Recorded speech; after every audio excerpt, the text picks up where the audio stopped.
Hey guys. So, it is okay.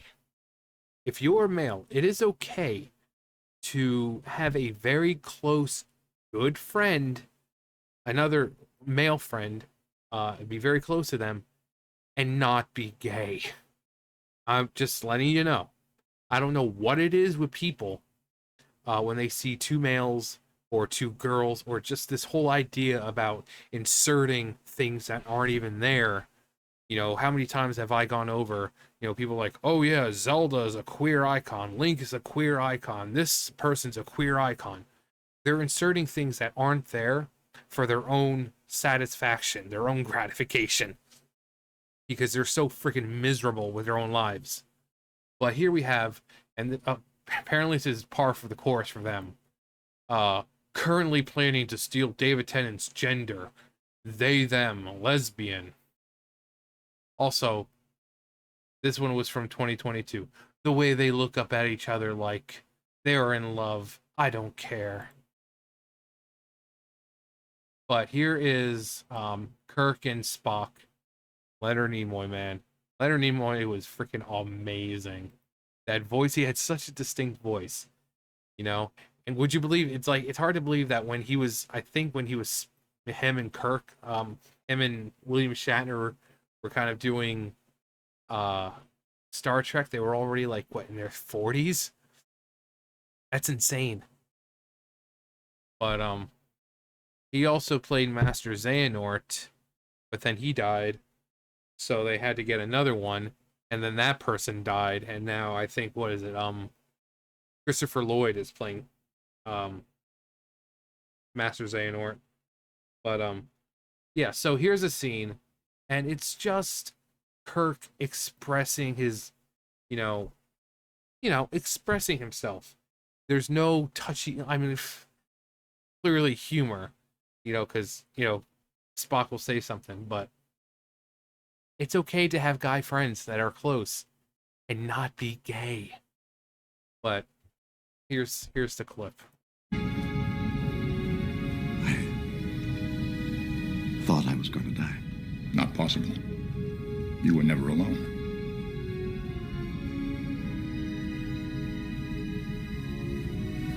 Please, Captain. Not in front of the Klingons.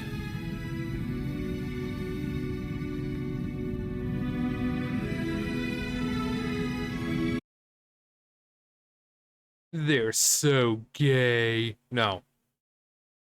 Let's see. Kirk was about to die. He thought he was going to die, and Spock is like a brother to him.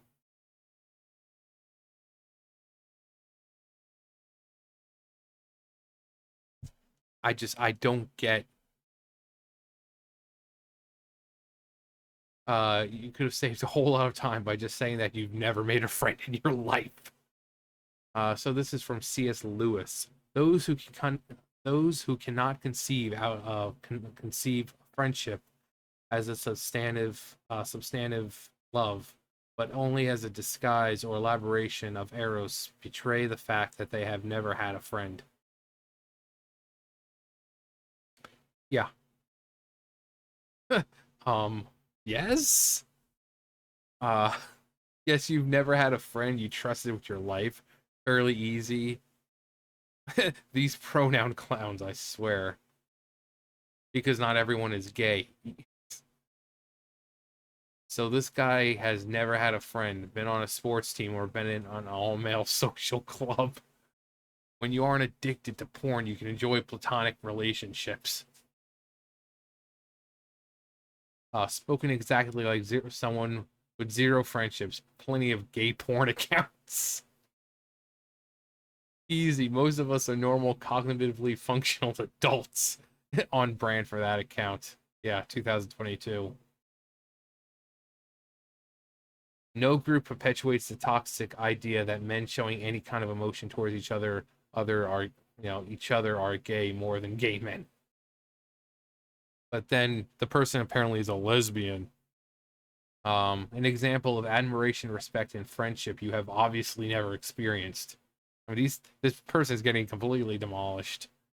Um, people who have people's sexualities on their minds are the ones who see this as anything but friends. There's another good one. Millions of people around the world have friends. So you have a problem with friends? How can anyone not be obsessed with sex? Like, oh my god.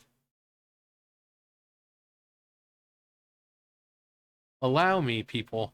If you equate that to homosexuality, you've never had a true friend, nor have you ever been truly loved, without it being in a romantic fashion. And I would argue that you, most likely, have never had a healthy masculine influence in your life. Pity, son. Pity.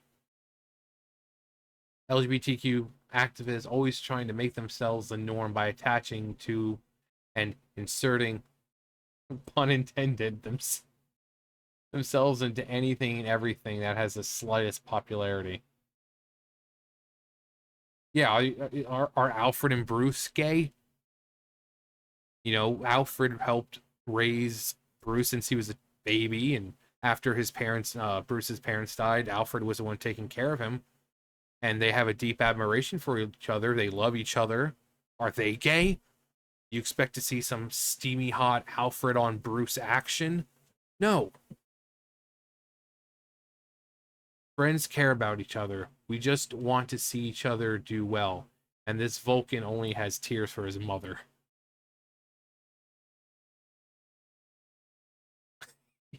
He's literally going in for a smooch. Because unlike you, we have experienced friendship and know what it looks and feels like. This pattern indicates two-dimensional thinking. Most people don't go digging for gayness to validate themselves. Most people just live their lives. So, whatever. Straight men trying to make a serious war drama and accidentally making incredibly tender homoerotic cinema is the funniest thing. Can you imagine being so fucking disgustingly touch-starved and sex-saturated that any amount of fraternal camaraderie instantly signals, these are gays? They are in a homosexual relationship to your ghoulish, porn-addled brain?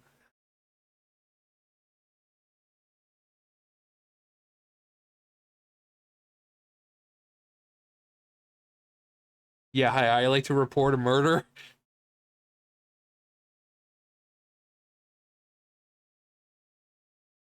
It's sad that you admitted you to never having a best friend. Yeah. Any normal, yeah, they were brother in arms. Yeah, they were brothers, essentially.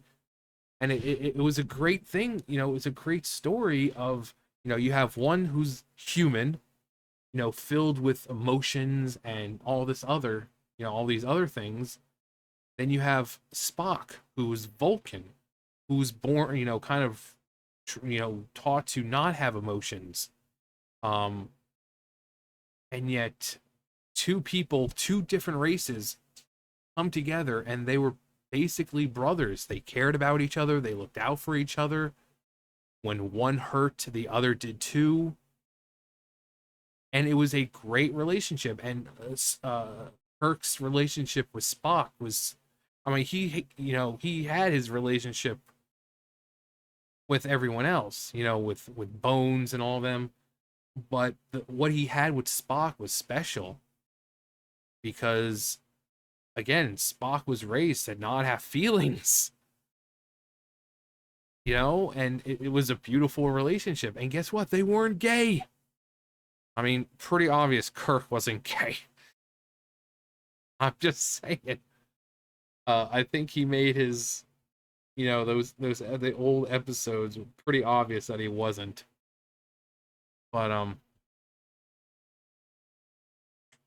but it was just a beautiful relationship because, you know, you have this entire group of people and yeah, they all love each other, they all care for each other, but just the connection between Kirk and Spock was just more, you know, just a bit more special. It was just a I guess more intense because you have one person who not super emotional, but you know, we saw Kirk go through a lot of feelings, but then you have Spock who just like no feeling, like nothing. But just the two of them working together, You know, they fought with each other, they would die for each other. So, because not every male character duo needs to be into each other. You know, friendship does exist, and friendship is magic. The idea of friends becoming so close that they're brothers isn't that uncommon, is it? Romance isn't about being sexually attracted to each other. Your ship won't.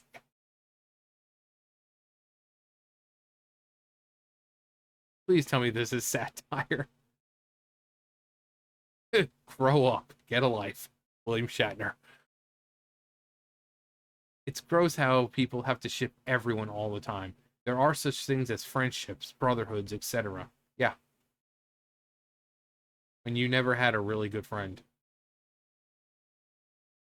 And I'm sure each and every one of you guys, including myself, we have that one person in our lives, you know, who, you know, we have that kind of relationship with, where we would die for them or they would die for us, and that you're just so close that, you know, could be your significant other, it could be a friend, whatever. But the fact that these people are so miserable, they have to look for the, you know, things to validate themselves and stuff like that, and it's just pathetic. I mean, how pathetic does your life have to be? Again, these are the same people that if you ask them about themselves, the first thing they say is about their pronouns. You know, and if you say, you know, tell me about yourself. Oh yeah, my pronouns are they, them. I identify. It's like, I don't care about that. What are your hobbies? What do you like to do? What do you, I mean, I don't care about your pronouns, dude. I don't. I don't care what you identify as. Normal people don't start their conversations like that. Only people looking for validation start conversations like that. Only people who are so miserable with their own lives and are so boring start their conversations like that. Only people who are so freaking pathetic and boring insert their ideas or sexuality onto everyone else. Because we can't apparently have just two good friends. No, they got to be gay. Uh, you know, again, Alfred and Bruce must be freaking super gay for each other. You know, Alfred raised Bruce, was there his entire life. They must be super gay for each other.